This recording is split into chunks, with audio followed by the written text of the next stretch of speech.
They looked like any ordinary family, 13 children, smiling, matching outfits, perfectly staged photographs, often at theme parks or during vol renewals in Las Vegas. Their parents, David and Louise Turpin, always close behind, with uneasy grins that now seem much more sinister in hindsight. But those images were nothing more than a mask, thin, fabricated moments, meant to convince the outside world that everything was normal. What lay behind the doors of their modest, beige home in Perris, California, was anything but. It was January 14th, 2018, when a frail 17-year-old girl, emaciated, dirty, shaking, crawled out of a window in the early hours of the morning. She had a deactivated cell phone with no service, but it could still dial 911. Her voice trembled as she told the dispatcher something unthinkable. She and her 12 siblings were being held captive by their own parents. At first, authorities were skeptical. The girl spoke in a strangely formal way, as if from another time. She didn't know her address, her age, or even how the outside world worked. But she had one thing that proved she wasn't lying: photographs, images of her siblings chained to filthy bedposts, bruised, starving. When deputies arrived, what they found shocked even seasoned professionals. The house was filled with the stench of rotten waste. There was no running water. The floors were covered in trash. Human feces stained the walls. One child was shackled to a bed. Another had bruises around their wrists so deep they looked infected. The children, if you could still call them that, were thin, pale, and malnourished, to the point of appearing decades younger than their actual age.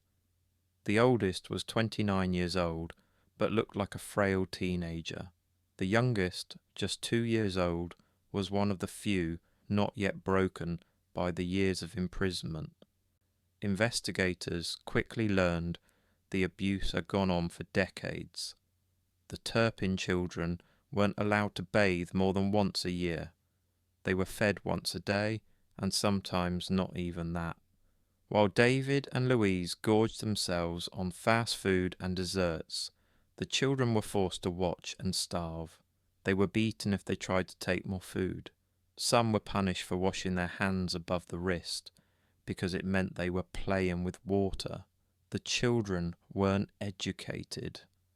Despite Louise claiming to homeschool them, most were barely literate. Some didn't know what medication was. Others had never heard of the police. They didn't know how to use a phone.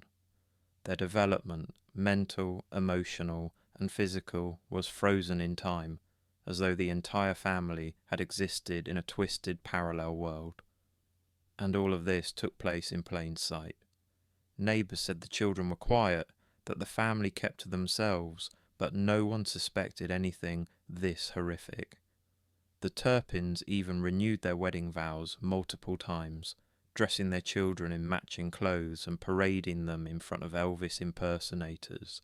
It was all part of the illusion, but behind the scenes, the kids were chained for weeks at a time, denied medical care, punished for sneaking food. Some were strangled, others forced to sleep during the day and remain awake all night.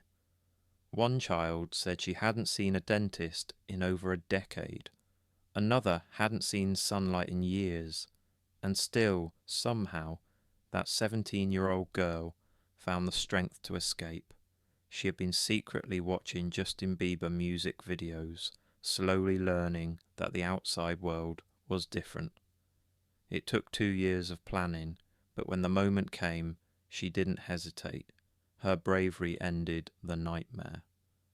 David and Louise Turpin were arrested and sentenced to life in prison. Their trial revealed the full scope of the cruelty. But what happened afterward is equally disturbing. The children were placed in foster homes that were later revealed to be abusive. Promised financial aid and state support, many were left with almost nothing. Some struggled to find housing. Others were re-traumatized by the very system that was supposed to save them. And while a few of the children have begun to speak publicly, trying to reclaim their stolen lives, the trauma runs deep.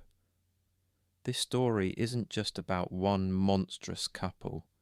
It's about how evil can be invisible, how suffering can be hidden behind carefully crafted lies, and how the systems we trust can fail the most vulnerable in the most unforgivable ways.